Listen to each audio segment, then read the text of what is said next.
Yeah, you can begin, I think. Hi, everyone. Thanks for joining the discussion tonight. Talking Films Online, or TFO in short, is an informal coming together of academics, students, researchers, filmmakers, and cinephiles interested in cinema. More importantly, interested in talking and writing about cinema. The online group came together quite spontaneously during the pandemic and lockdown in June 2020. Dr. Geeta Vishwanath from Baroda and Dr. Nikhila from Hyderabad have been coordinating the activities of TFO since its inception, with people like Sanjay Kumar, Sridhar Modugu, K. Faniraj, Ajanta Sarkar, Murli Krishna, Tarakeshwar VB, Yagnashri, Rasha, Madhurima, Vijay Kumar Borati, and many others who joined the weekly discussions and enhanced the quality of this discussion. So far, TFO has organized 227 weekly online discussions. In fact, this is the 228th one. And these weekly discussions revolve around a pre decided film. Besides this, TFO has also organized a few month-long film festivals and discussions. For instance, last September, TFO had organized a Kannada movie month where filmmakers Prithvi Konanur and Srinidhi Bengaluru and screenplay writer Ananta Chandreya joined the discussion. Filmmakers often make available their films exclusively for TFO members to watch by generously sharing links to their film. And we have had both first time filmmakers such as Vani Singh and Kling Johnson, as well as well known auteurs such as Deepa Dhanraj, Jayant Cherian, Girish Kasarvalli, Adur Kopalakrishnan, Aparna Sen, Anjali Montero, and KP Jaishankar, among others, join the discussion of their respective films. During June every year, to mark its anniversary, TFO organizes the Smartphone Short Film Competition for students between 18 to 25 years of age, and the winners are awarded prizes. In fact, entries to the fifth annual Smartphone Short Film Competition are now open, and the last day for submission is May 15, 2025. TFO also organized its first in person seminar on September 30th and October 1st last year in collaboration with the Forum on Contemporary Theory, Baroda. This international seminar was titled Indian Cinema in the Digital Era Continuities and Discontinuities. The aim of TFO is to get a conversation going around cinema and to get as many people involved in the process as possible. With the weekly events being online, anyone and everyone interested in cinema is welcome to join. TFO also has a WordPress blog where all kinds of writings on cinema are encouraged. TFO's YouTube channel is called Talking Films Online, where you can watch some of these discussions. TFO has a private group on Facebook, and there is also a WhatsApp group where the posters with the film links for discussion and Zoom links are posted. In today's weekly discussion, we pay tribute to David Lynch, who passed away recently on January 16, 2025. Lynch was a director who was famous for not explaining what his edgy, surrealist, and often difficult to comprehend films meant. To him, it was the feelings and experience evoked in the spectator that mattered. So today, we pay tribute by discussing our own experiences when watching one of his films. Widely hailed as a visionary filmmaker, David Lynch was also an accomplished painter, writer, and musician. While Eraserhead was his first feature film, his critically acclaimed body of work includes films such as Blue Velvet, Wild at Heart, Mulholland Drive, and a television series he co created with Mark Frost, Twin Peaks. Because of the way he challenged and reformed conventions of filmmaking, the mark Lynch has left on the film landscape is considered indelible. And today we look at one such unconventional specimen, his 1997 film Lost Highway. The film Lost Highway was suggested by our discussant today, Dr. Abhishek Chatterjee. Abhishek Chatterjee teaches literature at the School of Liberal Arts and Sciences, RV University. His doctoral thesis from the Department of Indian and World Literatures, English and Foreign Languages, University, Hyderabad, is an inquiry into the philosophy of literary traveling and the modern travel book. His writing has been featured in academic publications such as Critical Quarterly, Berghahn Books, Springer Nature, and the Economic and Political Weekly, as well as in popular media, including The Hindu, The Telegraph, and The Wire. His current research interests lie in the intersections of cultural studies, film theory, psychoanalysis, and literature. So, without further ado, let's begin the film discussion. Over to you, Dr. Abhishek. Thank you. And thank you, Professor Nikhila Professor Geeta for inviting me once again to Talking Films Online and to talk about the films of David Lynch.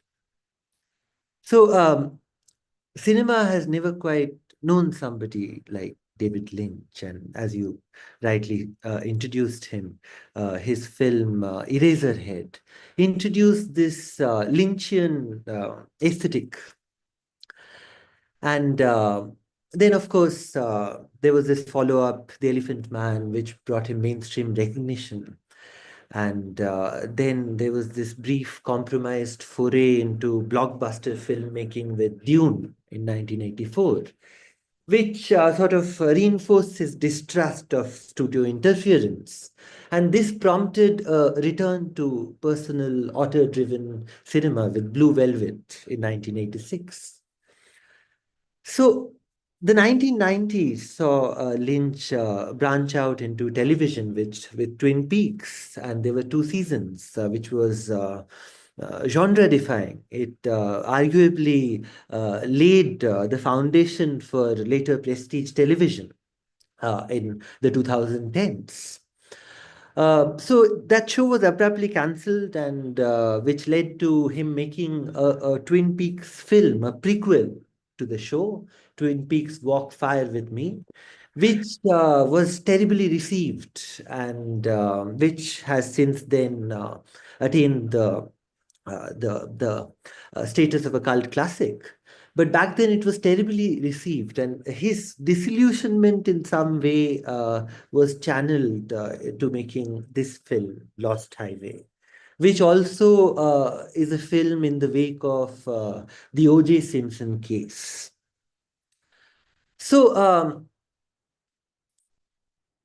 in 2001, Lynch releases Mulholland Drive, which is his most critically lauded work.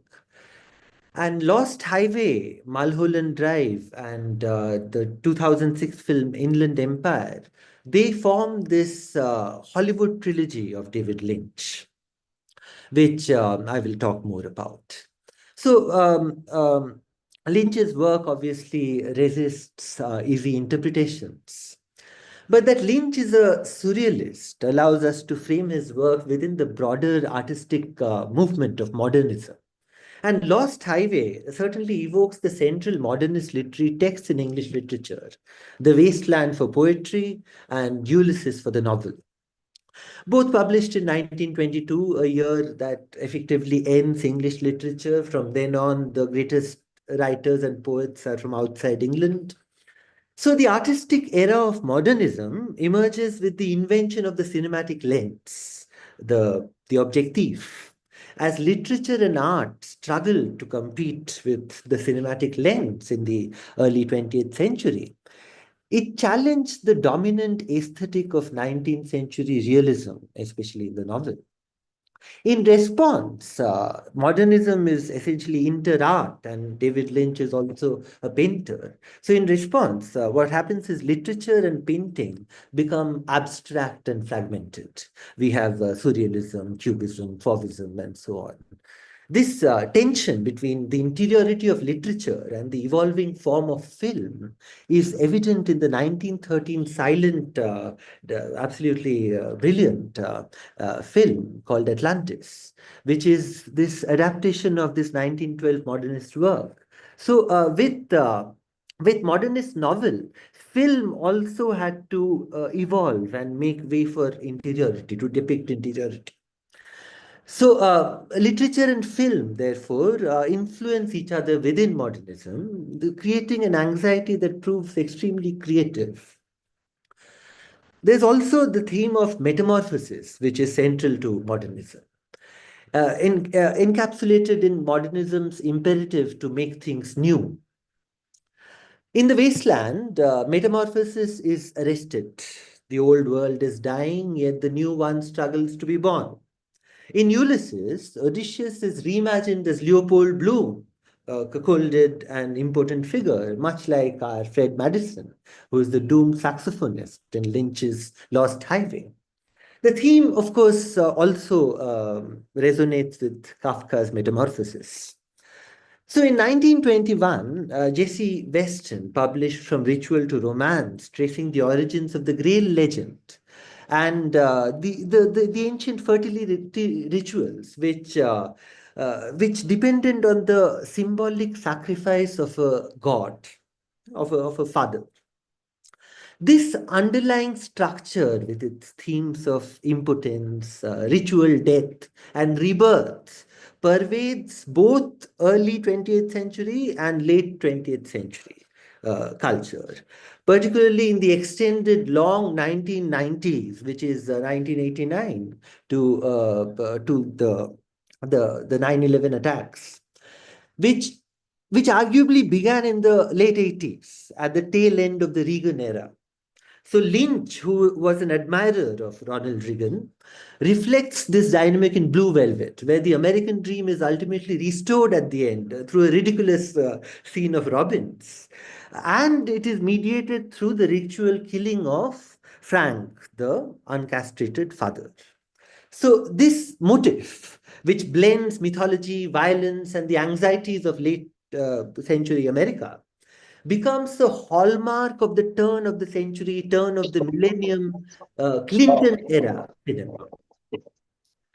So, in similar vein to Eliot's call for tradition and individual talent going together, Lynch's work has been long haunted by Hitchcock's Vertigo, and of course by the films of Louis Buñuel, especially that obscure object of desire. So this Hollywood trilogy that he has, composing Lost Highway, Mulholland Drive, and Inland Empire. So this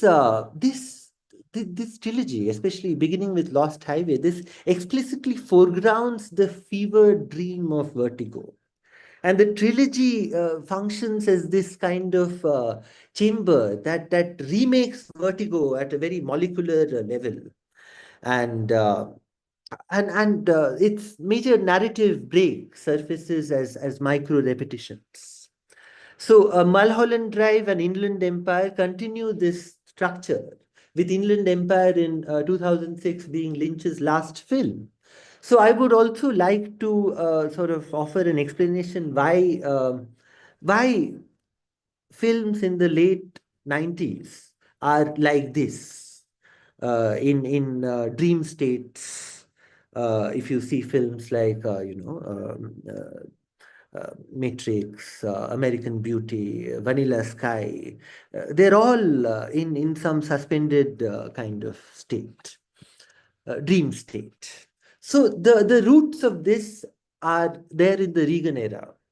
Reaganite cinema was this robust body of work, and it sort of catered to wish fulfillment spectacles of Raiders of the Lost Ark, E.T., Return of the Jedi. So dreamlike narratives of good prevailing over evil through the hero's untroubled faith in the justice of his cause, and so on.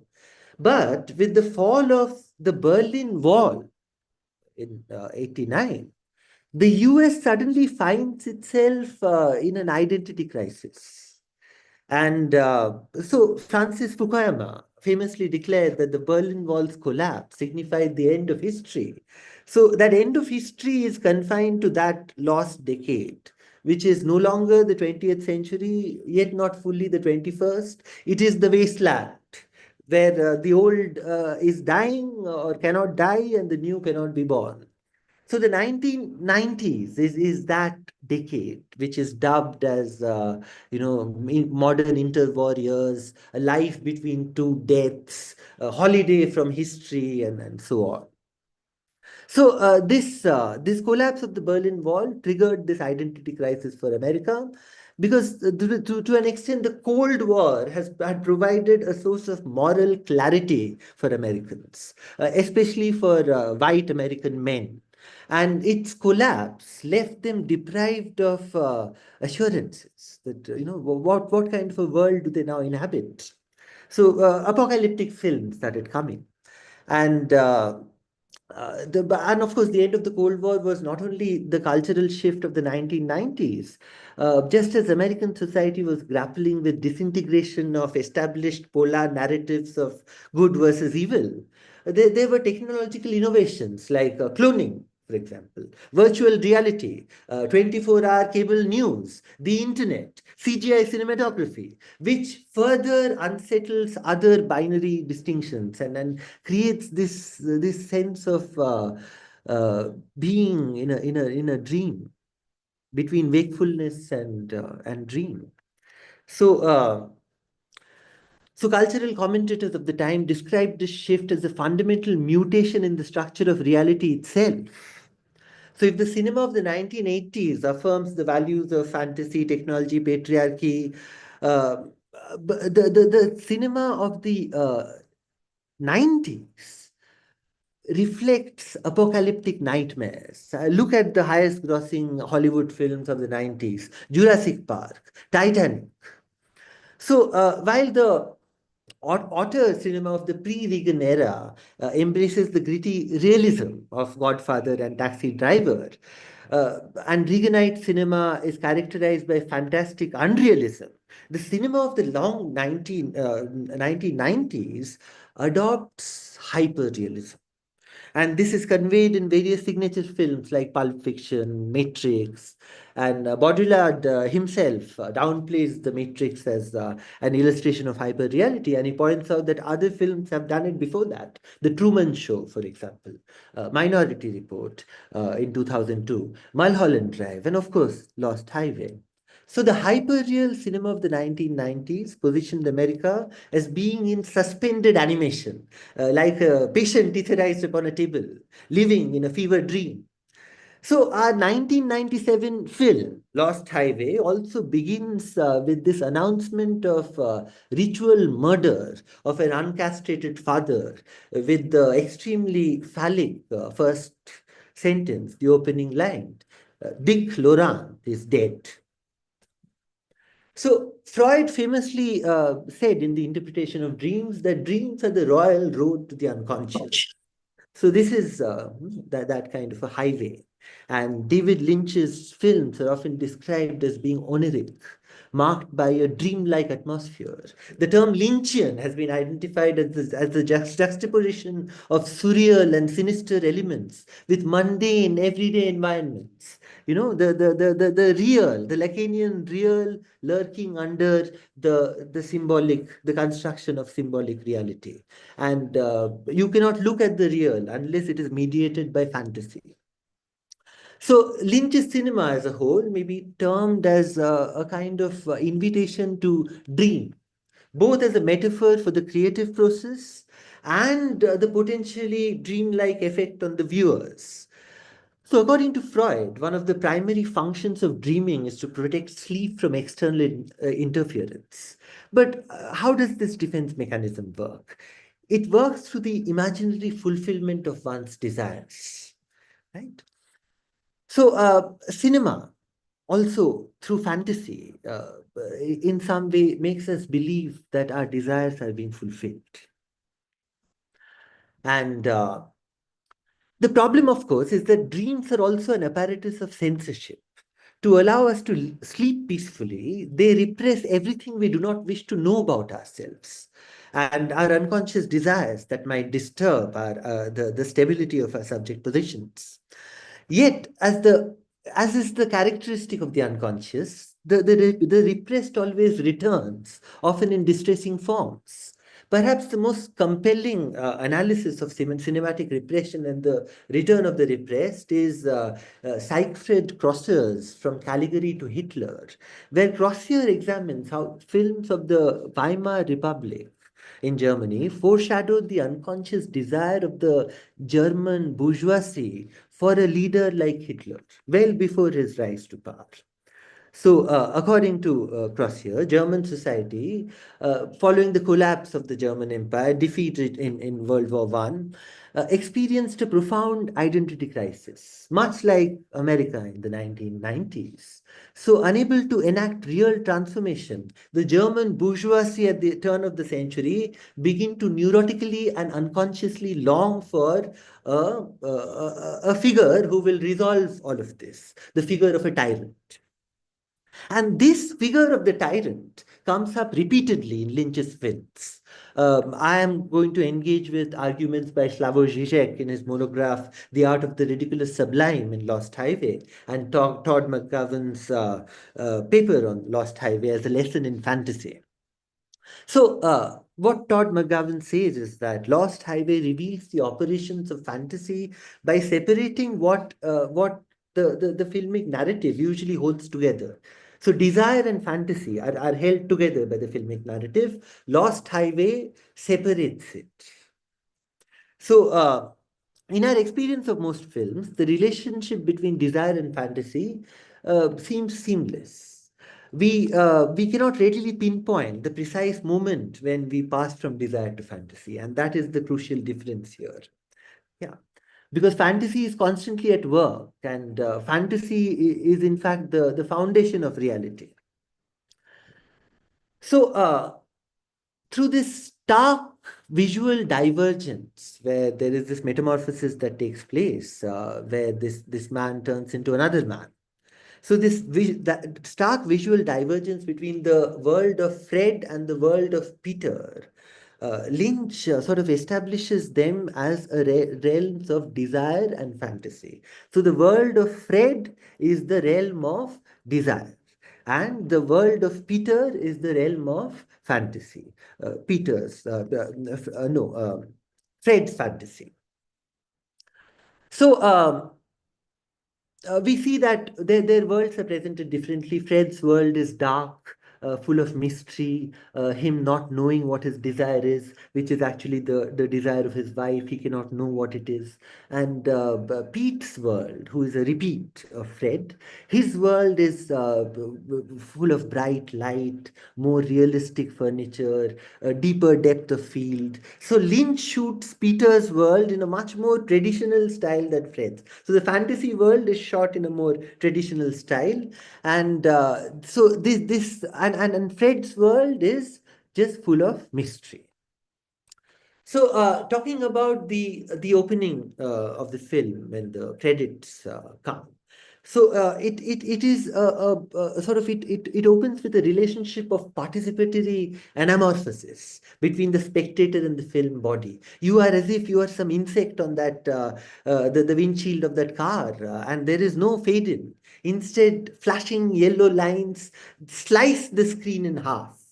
And the lost highway itself is before us, with the yellow lines as the only color in the dark night. So this is a visceral image. It is saturated with danger, and it suggests that something is about to happen. Yet there is no context to it.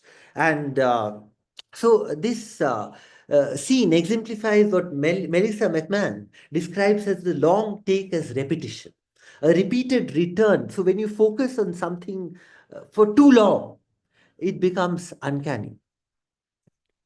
So it is rendered uncanny. So Lost Highway, the camera frequently lingers on everyday objects, especially in the first part, Fred's part, extending their focus beyond mere representation. And this effect is also evident in the dual presence of the girl, Patricia Arquette, as two different characters, Renee and Alice.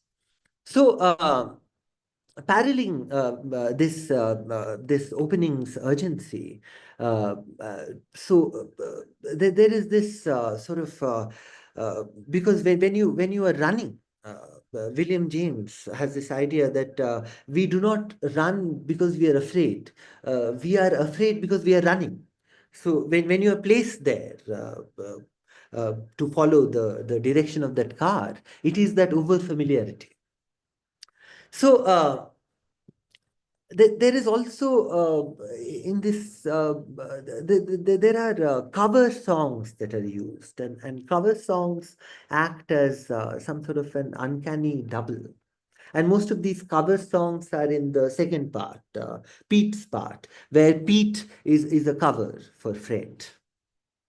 So, scholars have investigated the identity crisis generated by doppelgangers and alter egos at the heart of the film's plot, and how also this doubling interrogates and revises the figure of the femme fatale in film noir. So this is a neo-noir film, and the film noir's patriarchal logic itself. So, these cover songs have been chosen by Lynch, which sort of destabilizes our familiarity with the original songs.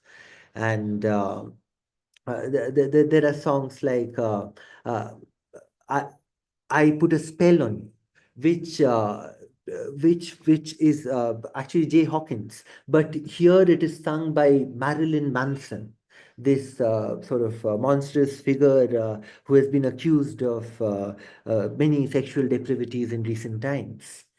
So these Lost Highways cover songs, they come entirely in Pete Dayton's storyline, and because he's a cover for Fred. Especially what is significant is this song, Tim Buckley's song to the Siren, which plays 3 times in the film. So most memorably, it plays at the end. So when the last cover, Mortal Coil's cover of Tim Buckley's song to the Siren appears in Lost Highway, it seems as if Fred has finally stabilized his fantasy self, Pete, and he has taken possession of this highly sexualized femme fatale, Alice, and restored a kind of patriarchal logic over this really out of control narrative. So after Pete and Alice rob and kill this pornographer Andy, they drive to the desert, and there they make this strange decision to make love in the glow of the headlights of the car, as Mortal Coil's cover of Tim Buckley's song to the Siren plays on the soundtrack. As the scene nears its close, and they're making love, Pete repeats to Alice, "I want you." And suddenly, the song to the siren abruptly fades, and Angelo Badalamenti's ominous score comes back. And then Alice, there's this pivotal moment in the film when Alice leans over to Pete and defiantly whispers, "You'll never have me," in his ear, before disappearing, and she'll never be seen in the film again.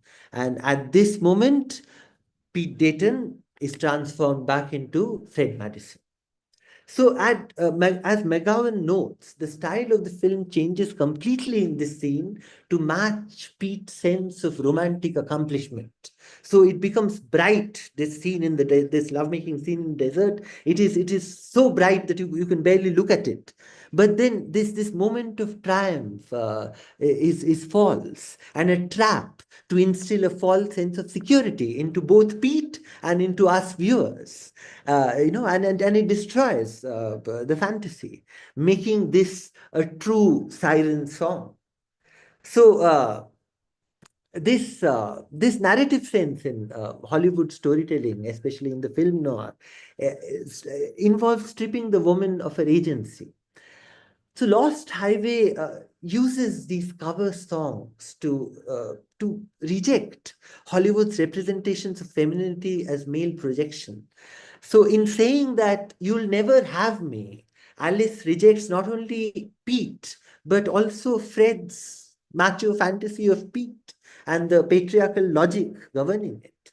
So while Lynch's depiction of women is extremely stereotypical, of the sacred feminine, and the film noir's depiction of the sexually empowered woman, Lost Highway, in some sense, lets the femme fatale in her sort of metamorphosed avatar, uh, free. She can disappear. She's not punished at the end of it. So even though it is not present loudly or long enough to recognize at first, this song to the siren plays 3 times. It plays the first time during the first sex scene between Pete and his wife, Renee, where between Fred and his wife Renee, where Fred fails to perform. So then there is this bright light on the screen, and the scene shifts into slow motion. And then you hear Song to the Siren as a faint echo, which is competing with Fred's breathing. And this scene stands in stark contrast to the brightly lit desert scene. So one is a failed reality, while the other is or could have been a triumphant fantasy. So Michel Chion describes Lost Highway as being structured around these two scenes between Fred and Renee and Pete and Alice. And then Song to the Siren again plays very significantly at the time of the metamorphosis, when in his prison cell, beset by splitting headaches, Fred envisions a cabin in the desert, and Song to the Siren plays then, when so immediately before Fred transforms into Pete. So, taken together, the three occurrences of the song and these three pivotal scenes, the film's central theme then is that it is a psychosexual drama about a man whose failure to sexually satisfy his wife drives him into a psychotic breakdown. In this breakdown, he then fantasizes his life as a young, virile stud who is effortlessly irresistible to multiple women. And but then his fantasy collapses at what should be his moment of triumph. So it becomes clearer then that Pete's storyline represents Fred's attempt to reenact or cover his sex life with more favorable results. So as both Todd McGovern and Zizek observed, that the phallus obstructs Pete's enjoyment of Alice. So, so what happens during the transformation is that Fred has desire. He does not know his desire, because desire is essentially, as Lacan says, it is the desire of the other. So he does not know what Rene's desire is. And there are these indications that Rene has some sort of a past, which is later revealed or constructed by Fred to be pornographic. So there are these suspicions that Rene has this kind of a past, and Fred is impotent. He cannot satisfy her. So this desire, not knowing his desire, then makes him take recourse to the superego, which says no to desire. And here the superego is in the figure of the mystery man. And we meet the mystery man in this very famous scene from the film, where the mystery man tells him that he is at two places in the same time. That he's at the party, and he's both also in Fred's house. So the mystery man is that superego which Fred has summoned through his not knowing, or his guilt at not knowing what his desire is. And so he has to, the injunction of the superego then is that he should kill Rene.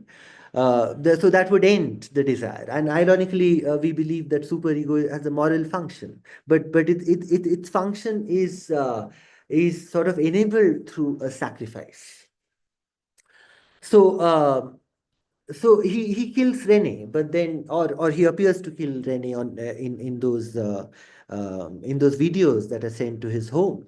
And these videos that are sent to his home are also manifestations of his superego, and so which is what the mystery man is. So then the mystery man should not be seen as this Jungian kind of figure, embodiment of evil and all of that. He is uh, superego who reminds him who he is, and finally breaks the fantasy. And it is through the superego that he can then, so when he constructs this fantasy while he is on death row, presumably moments before execution, just as it happens in Ambrose Bierce's story, which this is kind of inspired by.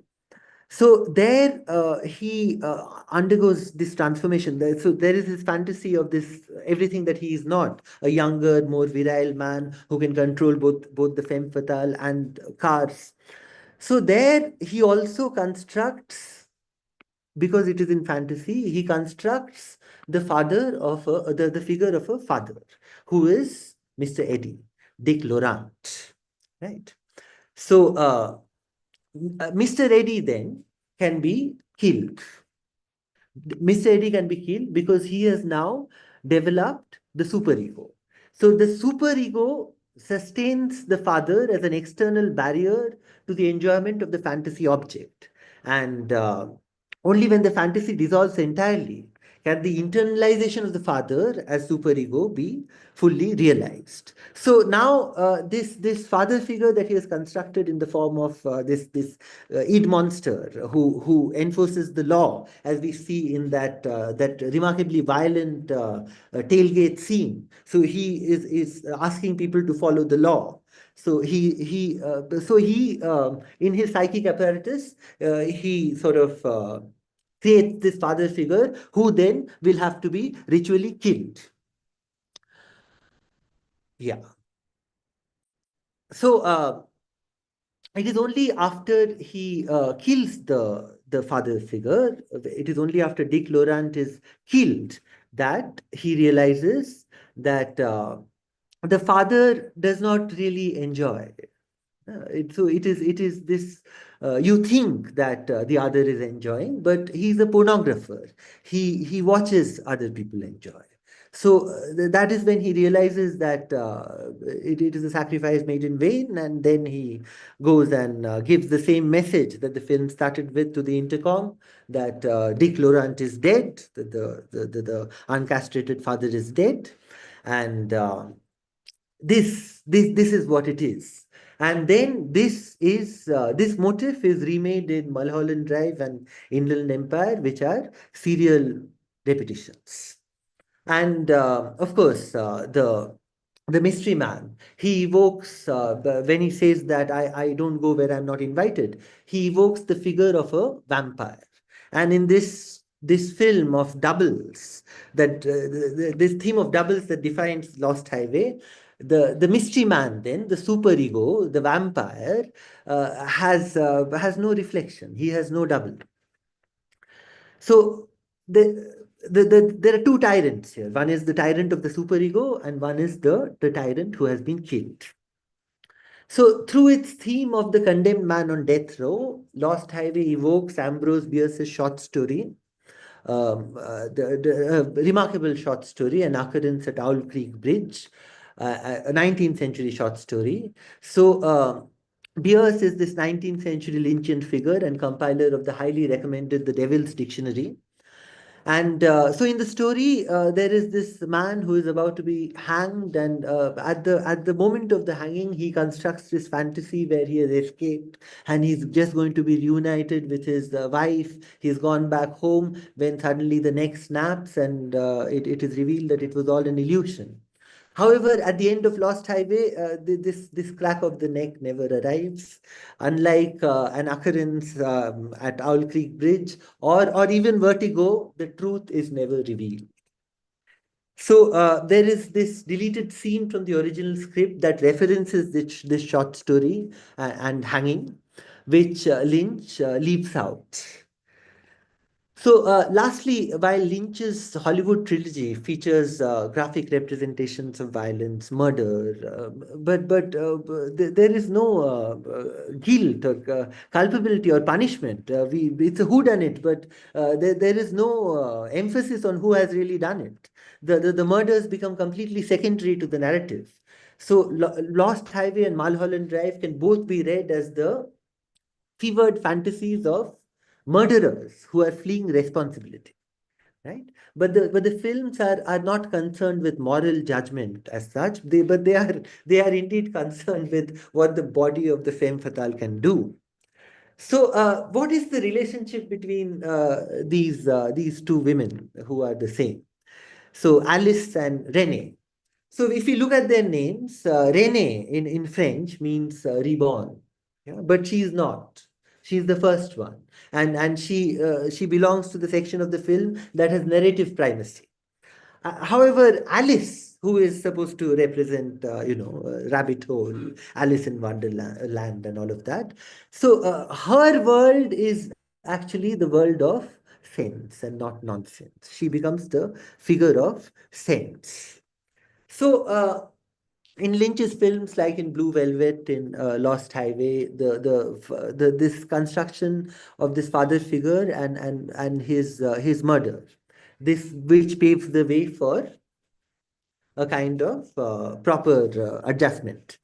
So this this vampire motif, this is also there in Nosferatu. So this unconscious desire for a tyrant or a vampire. So if according to Crozier, the cinema of the Weimar Republic reflects this unconscious desire for Hitler, what about these films, which are about obscene fathers? So, what about figures like Donald Trump or Elon Musk, who are also obscene fathers who display uncastrated jouissance while we are forced to watch them? So, Lynch, I would argue, is ultimately a conservative filmmaker, and he exhibits this deep distrust of the present. He does not believe in the future, and of course, there is this nostalgia for good old America that we see in the ending of Blue Velvet. There is, of course, irony, but this irony is as people have pointed out, it is not quiche; it is tragic irony.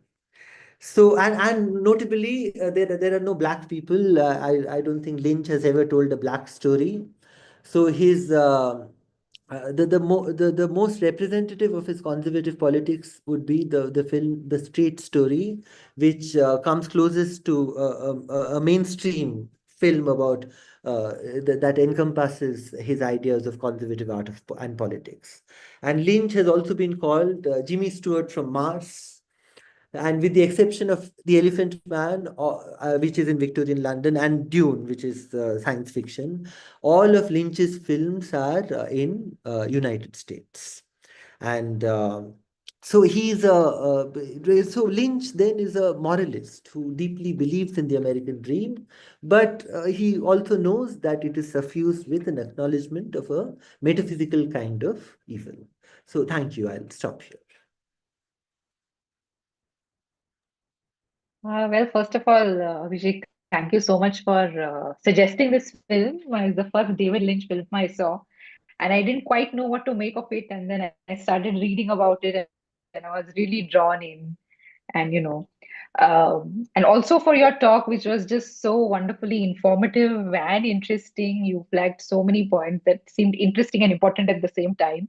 And so, right from providing the historical context, whether it was the O.J. Simpson trial or the general wasteland of the 1990s or the interplay between cinema and other art forms. I also especially loved the analogy you drew between dreams and cinema, and how the idea of Pete as the cover for Fred. So thank you so much for walking us through this. You've clearly engaged with the film very deeply, and it was wonderful listening to you. The other thing I noticed about the film also, which I'm sure you have also, or the rest of us who have joined for the discussion, is the way it plays with the idea of time. Yeah. I felt that it was hard. It's still hard to kind of put chronological continuity to the narrative, but because I think it began at the same point and ended at the same point, there's still some kind of closure Yeah, for me. yes. Hmm. So that's one of the things that I noticed It is about an the incredible film. movie. And yeah. Do you want to say something about that? No, please continue. I've said everything. Yeah, so I think just, although I began by saying I didn't quite know what to make of it, there still seems a certain kind of closure. So I think I'm pinning it down to the fact that, the narrative began and ended at the same point. Of course, there were other things that were happening. I think, thank you Yeah, so so that's much the again. I new think we age should kind open of up. interpretation that it is weird for weird sake, art for art's sake, and Yeah, this kind of thing. But then there is yeah, a narrative. We know it is clear to us. absolutely. Yeah, absolutely.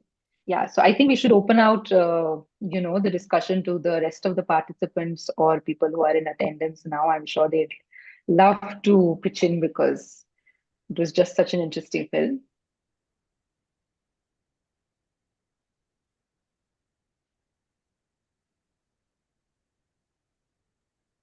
Can I come Who would in? like to? Yes, please. Yeah, Geeta ma'am. yeah.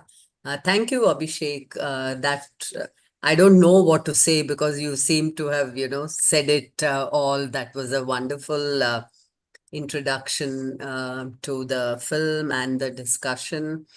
Of course, I mean, it's a David Lynch film. One can just, go Yeah. on and on. There are so many interesting themes and themes that recur in his brand of cinema, if we may call it so, like, the doppelganger and dream logic. There's body horror as well, and especially the scene in which Renee's body is, like after the murder, the blood splattered body. So all these are kind of, typical characteristics, if you may call it so, of Lynchian cinema. And this whole idea of surveillance, I thought, is something that would resonate with us now. The videotapes coming in, and the idea that somebody is, watching and recording some of the most private moments of a couple's world. So, and that I think is something that Lynch seems to have foreseen, like if we look at the kind of dominance of surveillance in present day societies in the form of social media and all of that.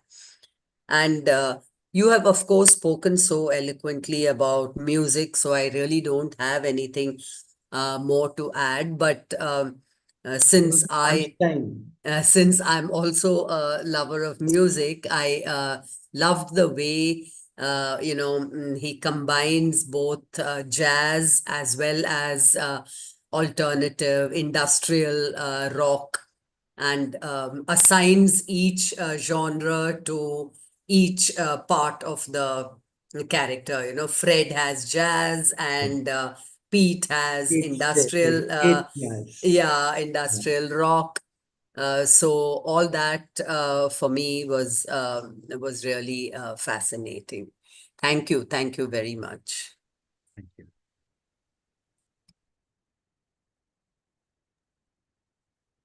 Hmm. Does anyone else have anything to say?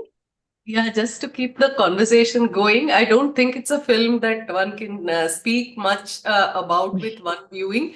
I think one needs to one needs multiple Absolutely. viewings. I watched it some 4 or 5 times, and Yeah. yeah, with equal fascination. Yeah, I Yeah. know it can be very compelling each time, given the complexity of the narrative, how things unfold, and so on. But as even as you were speaking, like some of the things became pretty much well, not evident, but at least some of the gaps, one could kind of make some sense of.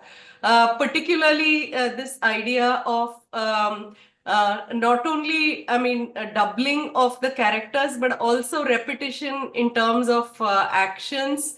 And also point of view.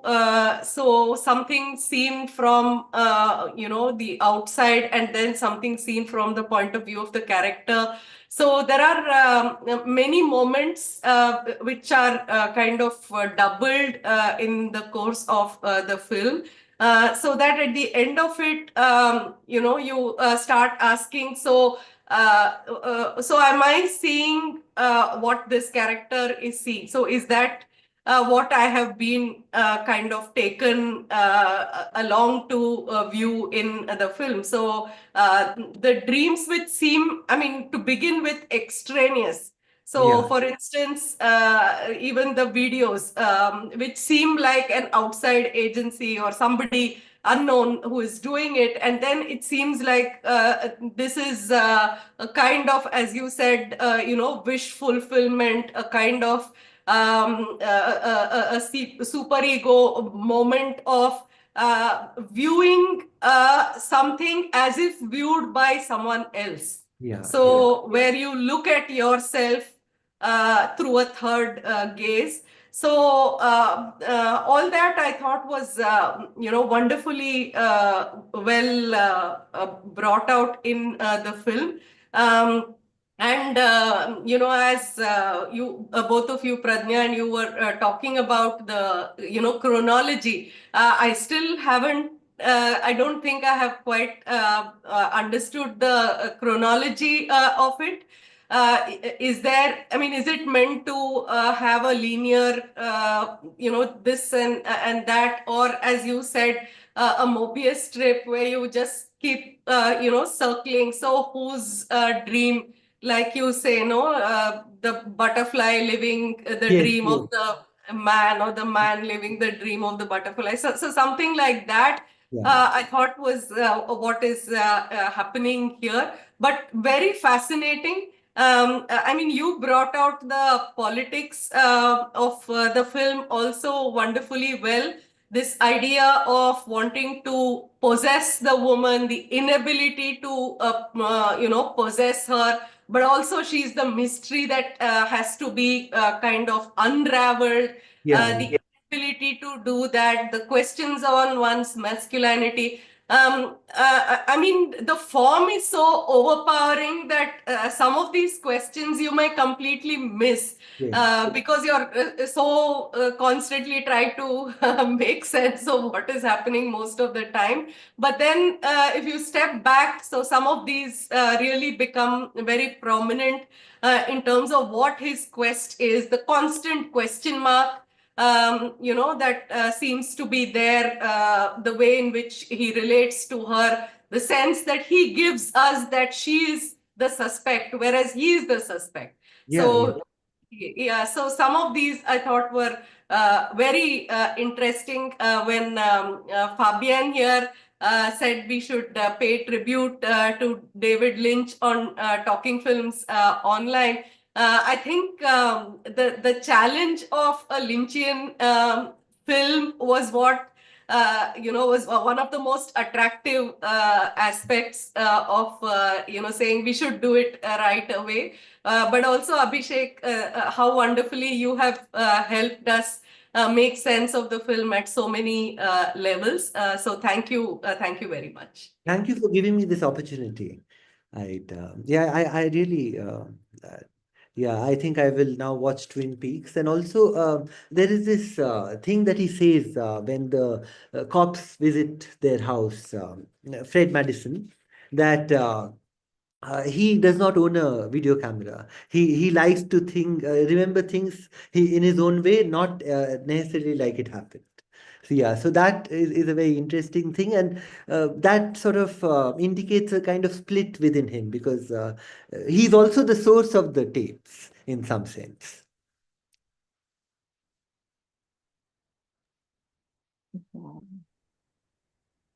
Very, very interesting. Anyone else who would like to come in at this point?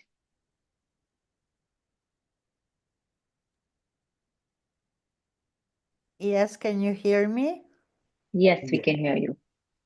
Yeah, I have only one word. I want to thank you because it was a really bright presentation of Lost Highway and David Lynch film. It's really very intelligent, the way you put the context, the historical context, and the interpretation, because looking at David Lynch film is like going into a deep black forest, and Yeah. it's difficult not to get lost because you are getting lost, and you need a guide. And it was the first time I saw this one. I Yeah. saw Mulholland Drive 3 times before I understood it. And Yeah. Lynch is typical the kind of director. You have to look at his film many times because there is so much, and the way he loves to confuse the spectators. I mean, it's like a game for him. It's like if he has fun when he's losing you, and when he knows that the spectator is getting lost between dream and reality, like in Mulholland Drive. You never know if he's dreaming, and with the important theme of the guilt and ego. And also some repetitive, the repetition of a girl with blonde hair and a girl with black hair, like in Mulholland Drive, which is the real girl, the fake girl, the guilt. Um, I think that you really explain very, very well the Lynchian world, which is a very complex intellectual world. And Lynch also was a painter. He Yeah. didn't want to be a film director. His first aim and his first objective, and he paints really well. And David Lynch film like this film is a work on colors. The first part is red, and he masters the lights like no one else. He is really, because beauty in cinema is 90% is light, and is distributing the light, and the way he distributes the lights puts the whole atmosphere of his narration. It's how you distribute light in your narrative strategy. And Lynch is a master because he's a very good painter. And the first part of the film is reddish, and the second part with when Alice is a blonde one, right? It's blue, and it's very interesting how he plays on this opposite, especially on his gaze on the woman. The way he looks at this actress is so original. But he has a male gaze. There is a scene, and this I want to ask you. There is a scene with this old mafioso. I forgot the name of this old mafioso. It's Eddie. Yeah, it looks like Gene Hackman. Is it Gene Yeah, Hackman? no, it is not Gene Hackman. It's not Gene Hackman, but he has the face of Gene Hackman. Yeah. And He's Dick Laurent. yeah, Hmm. yeah, Dick Laurent. Dick Yes, Laurent. Hmm. thank you.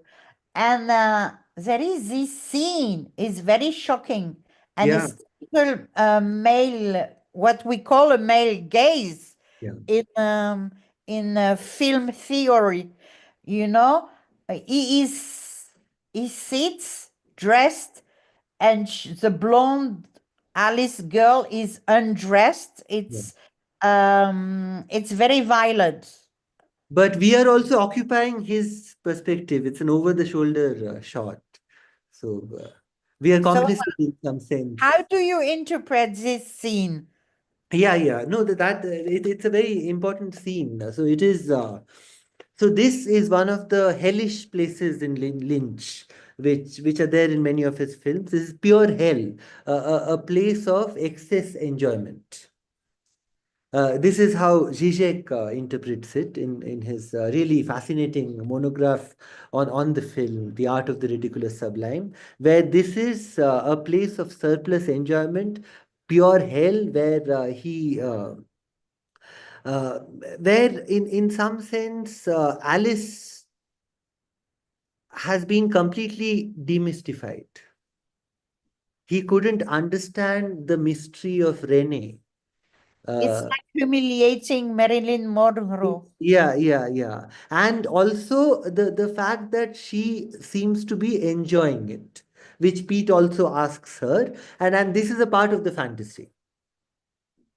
Mhm. So, as I said, the audience is positioned behind Eddie, Mr. Eddie, and our gaze is complicit in that, in some sense.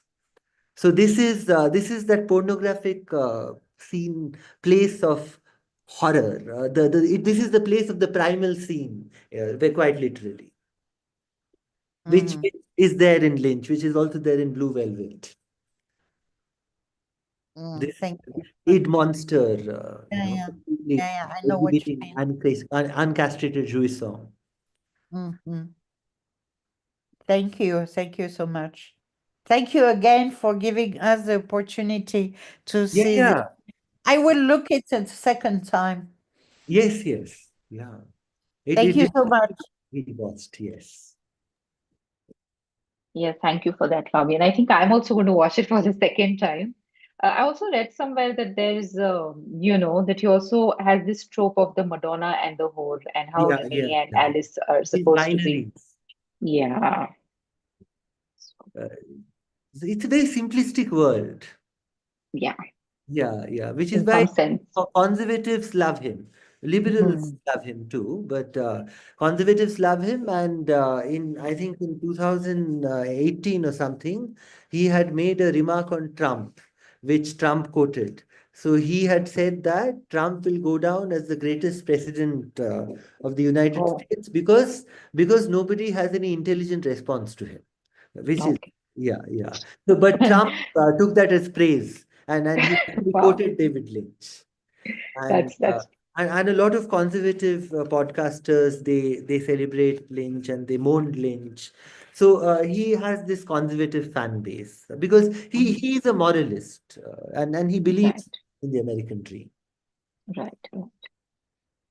Anyone else would like to come in?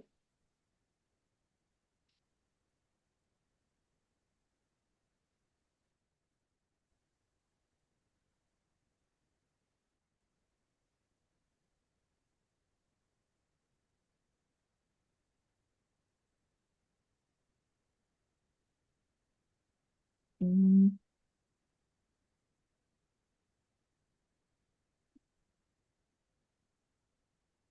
okay, is there any other comments? It's very difficult to talk No, about. correct, it is. And also you've covered, like Geeta ma'am said, you've just covered everything. So, I think we have some new people, Pradnya, like David Rees and others. okay, Maybe they want to speak. sure. Let's ask them. Titiksha, yeah, Titiksha, yeah, any Shreya. We'd So love to hear from you.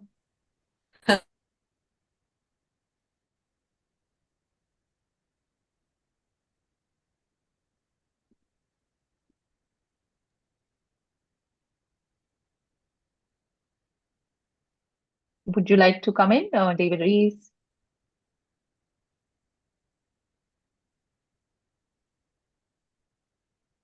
Thank you. I'm sort of lost for words, but taking it in.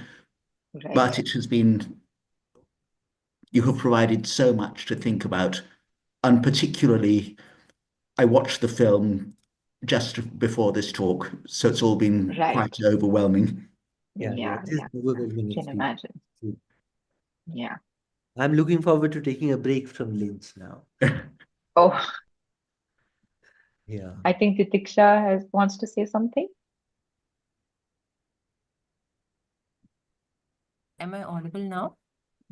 Yeah, Yes. we Hello. can hear you. Yes. Hi. Yeah, Hi. first of all, thank you so much. Like, that was a very informative and deeply analytical talk. I had not seen so many of these aspects. I think I had missed because there's so much to like think Yeah. about in this movie and observe. I particularly what piqued my interest the most was the idea of like the invocation of the vampire, Yeah. Yeah. which I would not have seen it on my own, even Mm. though I am deeply interested in the modern Gothic. Right. So if it was very interesting. I think I would read more around it and probably see with that lens again if I when I rewatch the movie. But if you want to elaborate on that, I would really love to hear that. Yeah, yeah, absolutely. So the vampire motif is there that when and he also has white face and all of that. So when he tells him at the party that it is not my habit to go where I'm not invited, so he is the tyranny of the superego as a vampire, and this vampire motif has been analyzed, as I said, in the German expressionist films of the 1920s, where it has been seen as this Nosferatu.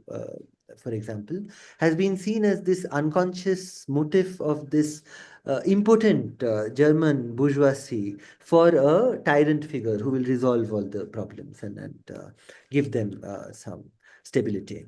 So, so even in the 1920s, there was this unconscious desire for a Hitler-like figure as embodied by Nosferatu.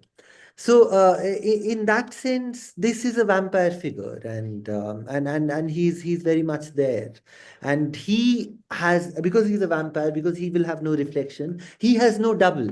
He exists in both the dimensions, in both Fred and Pete's dimensions. So, yeah.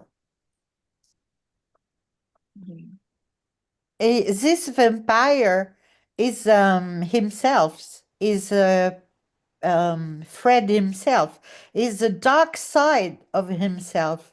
I Yeah, what yeah. There could be numerous interpretations like that. Yeah, But that is largely a kind of yeah.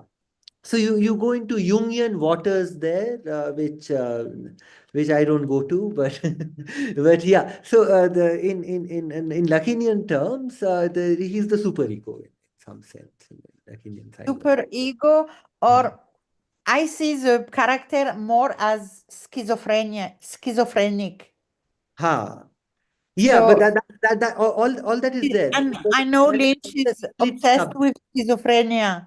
Yeah, yeah, yeah. Certainly, certainly. It could be seen this way, but Yeah, schizophrenia, multiple personality disorder, all these psychological explanations are there.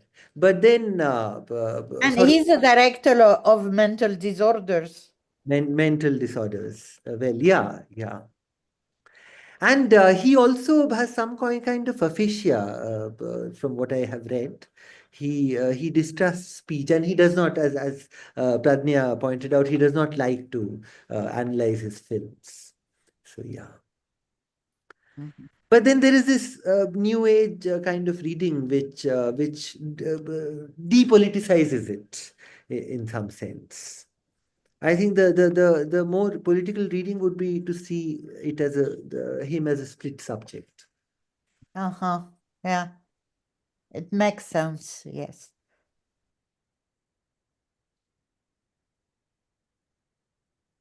And also, this film representing the larger zeitgeist of the 1990s, which was full of such films. People are going to die, or they have died, and they are it's an after death kind of experience, post-mortem experience, or they're suspended in some between wakefulness and dream, like Richard Linklater's Waking Life, which is such a perfect example of this. American Beauty, once again, Kevin Spacey's. Mm. Right. Okay. I think there are still some more people who would like to come in, I'm sure. Madhurima, would you like to come in here? Not really. I could not finish watching the film, and it was a bit Right. difficult for me to make sense of the film. But Yeah. thank you, Abhishek, for making us for giving me the context to understand the film better. I will like to go back and watch the film. Yeah, thank you.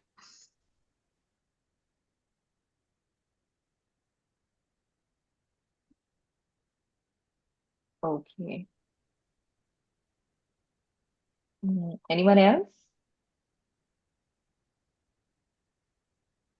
Professor Tarakeshwar, maybe? If nobody else is there, I will come in. Okay, it was quite interesting, the interpretation offered by Abhishek and others. We are all trying to either make sense of it, quote unquote, or understand it. Versus what the director himself would say, experiencing it. So, I'm not saying they are dichotomous, the experience versus understanding. But the experience suspends the urge for interpretation immediately. You take in, and then it surfaces in a particular context, and all these pieces together will fall into place, and an argument emerges in a particular context. So the imposing of this a kind of narrative on a puzzle or an order on the puzzle is quite interesting. This dichotomy between quote unquote real and fantasy itself is that kind of thing. Yeah.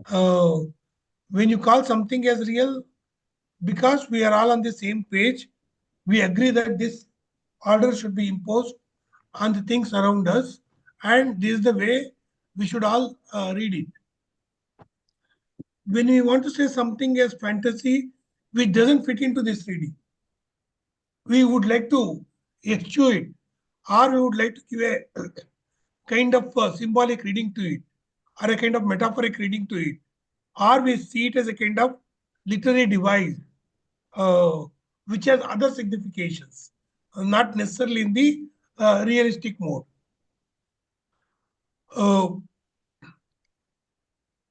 And then that is one thing. In that sense, as Abhishek was trying to say, that there could be many interpretations of this film too, depending on how you connect these pieces together and what sense you make out of it. And or, as everybody was saying, many were saying, we would like to go back to it now after listening to Abhishek. So he has given us some way in which you can put the pieces together and make sense of it. Or we would like to read somebody else who has made an argument and try to experience it through that argument to make sense of it. But what I was trying to say is that not providing the narrative closure, but actually there is a narrative closure here, but that narrative closure is not grounded in what we call as a context with which we are familiar with. So we are trying to match this narrative closure with the narrative context, and then the other way of doing it is to place it in the 90s context and see what meaning emerges of it. And we have many theoreticians have grappled with why such things are coming up in 90s and 80s. What is the context of it? How it is different from the earlier way of narrativizing things, and what is the politics of it? all these things. But whatever the intention or the stated politics or the unstated politics of the agents of such productions, and the production not only simply in terms of uh, the industry, but also we are also agents of production in terms of the produce, meaning by engaging with it. So in that sense, we also have a kind of context through which we engage with it in producing it, whatever the meaning it is. It is deliberately not to give a kind of realistic touch, is to make it a kind of, as I said, metaphor or a myth, which can be reinterpreted to suit anybody's need. I think that is quite interesting. And that's why it's very pinpoint to fix the politics of such narratives too. And because we can always appropriate it for our own politics. And in spite of the narrative closure, even if you are able to see a particular kind of narrative closure which points towards a particular kind of politics, but the issues that have been raised, that can be picked up and then placed in a different context, different narrative order, and then reinterpreted. So in that sense, it lends itself to that kind of possibilities. So to that extent, some of these movies, either they get onto the level of myth or they get faded out. But interestingly, this movie has not faded out. We are going back, and as many of us said now in the discussion, we will watch it again because we are hell bent on putting the things together and making meaning out of it. Thank you. Thank you for the film suggestion and the discussion that happened. Yeah. Thank you, Professor Tarakeshwar. So I would also like to say that because Lynch is such an advocate of transcendental meditation, that there are many readings of Lynch's work like that, through the lens of Indian traditions of philosophy, reincarnation and things like that, Buddhism. So there's also this thing that this searching for a narrative closure is a very Western obsession in some sense. And why is there this need to explain or to interpret it? So there is also that, especially when the director himself is averse to interpretations. But then we are in the business of interpretation, and so yeah. And I was thinking about the vampire. The Yeah. vampire is a very strong symbol in Catholicism and in Christianity.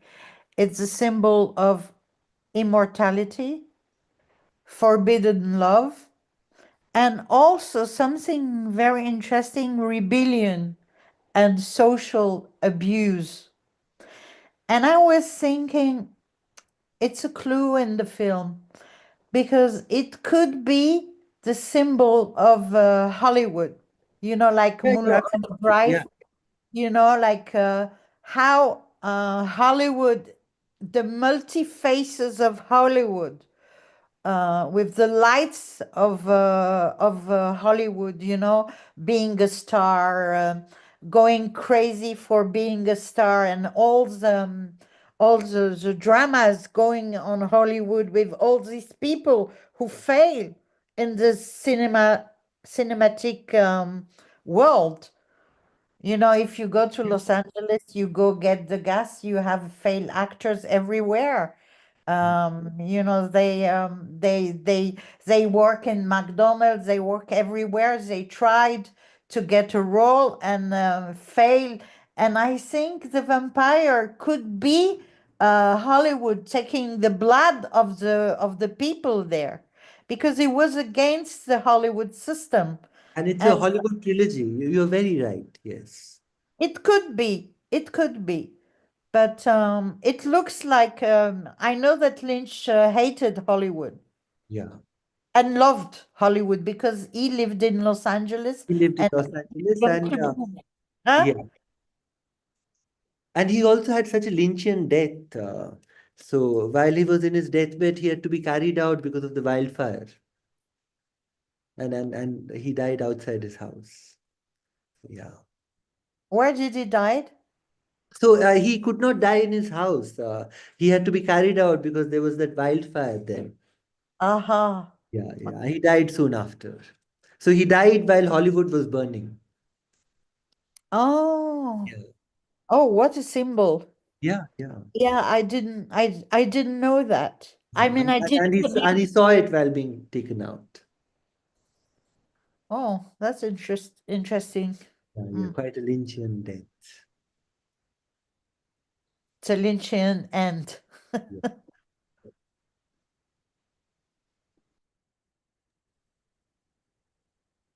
Okay. Any more comments or questions?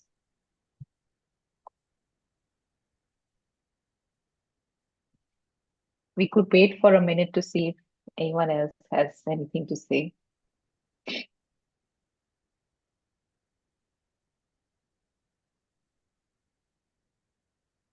Okay. I think that was just a very vibrant discussion that we just saw. I think thanks to the complexity of the film and the kind of points that you flagged in, and of course everybody's participation on this Saturday night. So I think I thank everyone for taking the time out and coming here and participating in this discussion. And we will see you again next Saturday with the next film. Thank you so much, Abhishek, once again. Thank you. Thank once you. again. Thank you all very much. Thank you. Thank you, Good Abhishek. Good night. night. Good night. Thank you, Thank you, Abhishek. Thank you, everyone. Good night. Thank you. Thank you. you. Good Thank you, night. sir. Bye.